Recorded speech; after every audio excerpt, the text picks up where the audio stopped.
Friends, welcome to my channel. आज मैं discuss करूंगा कि find the centroid of shaded area. ये जो डायग्राम आपको दिखाई दे रहा है, इसका हमें सेंट्रोइड फाइंड आउट करना है। फ्रेंड्स, ये बहुत ही इंपॉर्टेंट है। ये डायरेक्टली यूनिवर्सिटी एग्जामिनेशन में पूछा जाता है।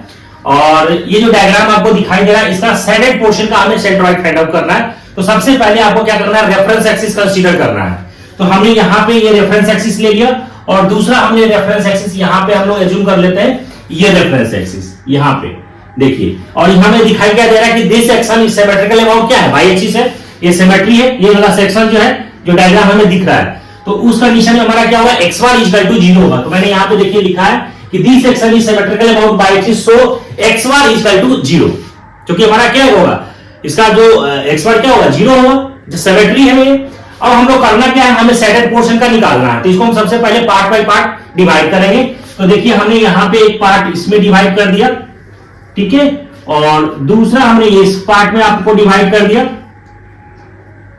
अब हमें निकालना है शेडेड पोर्शन का। इसको हमने मान लिया फर्स्ट, इसको हमने मान लिया सेकंड, इसको मान लिया थर्ड और इसको मान लिया हमने फोर्थ। अब आपको करना क्या है, इस पूरे में से फर्स्ट सेकंड थर्ड पूरा का हमने एरिया निकालेंगे, y1 y2 y3 y4 निकालेंगे। और हम लोग क्या करेंगे, इस फोर्थ वाले का माइनस कर देंगे और इसका एरिया फोर्थ वाले का और इसका y4 निकलेगा। तो हम लोग करेंगे क्या, इसका मान लीजिए कि इसका A1 एज्यूम कर लिया, इसका आप एज्यूम कर लीजिए A2, इसका एज्यूम कर लिया A3 और इसका एज्यूम कर लिया A4, ठीक है। और पूरे सेक्शन का सेंट्रोइड हमारे कहां पे है, यहां पे है। और इस रेफरेंस एक्सिस से हमारा ये क्या निकलेगा, y1 निकलेगा। अब आपको आइए हम लोग स्टेप बाय स्टेप सॉल्व करते हैं। क्या सॉल्व करेंगे, A1 A2 A3 A4, y1 y2 y3 y4, और हम लोग फिर निकालेंगे y1 कैलकुलेट करेंगे।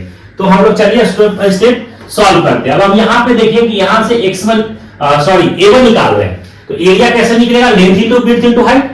तो ए निकलता है, इसके यहां पे तो हमें क्या दिखाई दे रहा है, रेक्टेंगल है। तो रेक्टेंगल का फार्मूला क्या होता है, half into B into H. तो हाफ बेस कितना है, यहां पे देखिए ये यहां से यहां कितना है, 80 है। तो ये वाला पोर्शन कितना बच जाएगा, ये भी 80 बच जाएगा।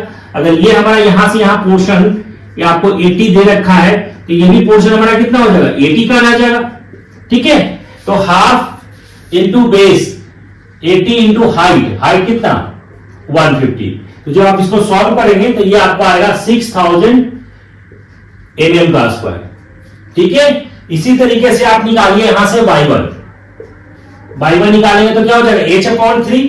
तो h/3 जब 3 आप निकालोगे तो कितना है हाइट, देखिए आप डायग्राम से 150 डिवाइडेड बाई 3। तो यहां से कितना निकल के आ जाएगा, 50 मीटर निकलेगा, एमएम में आ गया, सॉरी। अब हम लोग निकालेंगे A2 कैलकुलेट करेंगे। तो A2 किसका कैलकुलेट करेंगे, ये जो हमें जो डायग्राम है इसका हमने एज्यूम किया है A2। तो कितना हो जाएगा, हाफ इंटू सॉरी ये रेक्टेंगल है, तो रेक्टेंगल का क्या हो जाएगा, बेस इंटू हाइट। तो बेस इसका कितना है, यहां से यहां 160 और इंटू हाइट, तो 160 इंटू 150 यही होगा। तो यहां जब आप इसको कैलकुलेट करेंगे तो ये आपको आ जाएगा 2400 mm का स्क्वायर। इसी तरीके से आप यहां पे निकालिए y2।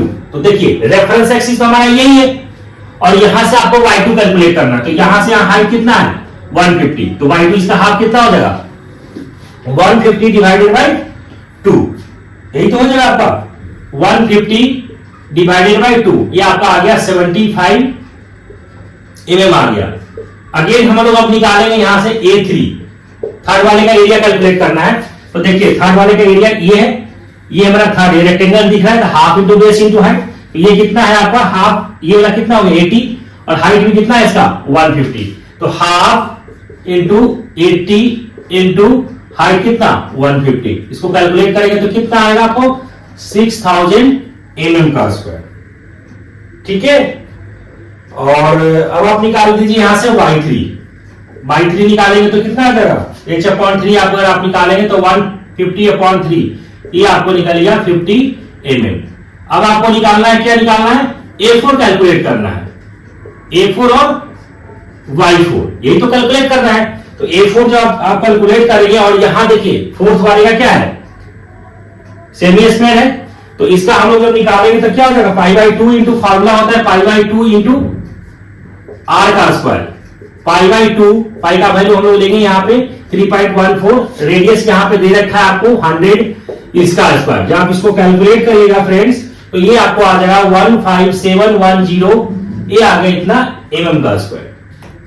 अब हम y4 निकालेंगे तो y4 का फॉर्मूला हम m स्क्वायर के लिए कितना होता है 4r अपॉन 3 पाई, ठीक है। तो 4 इंटू 100 इंटू 3, पाई का वैल्यू 3.14। जब आप इसको कैलकुलेट करेंगे तो ये आ जाएगा आपका 42.43, ये आ गया mm, ठीक है। अब हमने यहां पे फ्रेंड्स क्या क्या कैलकुलेट कर लिया, सारे हमने कैलकुलेट कर लिया, a1 by 1, a2 by 2, a3 by 3, a4 by 4, ये हमने कैलकुलेट कर लिया। अब आपको करना क्या है, हमें y1 निकालना है। तो y1 कैसे निकालेंगे, देखिए आपको ध्यान से देखना है, a1 y1 plus a2 y2 plus a3 y3 minus क्या हो जाएगा a4 by 4, क्योंकि हमें इसका तो निकालना है नहीं, इसका निकालना नहीं है, हमें तो सिर्फ सैडेड पोर्शन का निकालना है। इसलिए हमने क्या कर दिया, इसका एरिया जो है, ठीक है, यहां से जो निकला है A4 और A4 और बाई 4, ये हमने माइनस कर दिया, डिवाइडेड बाय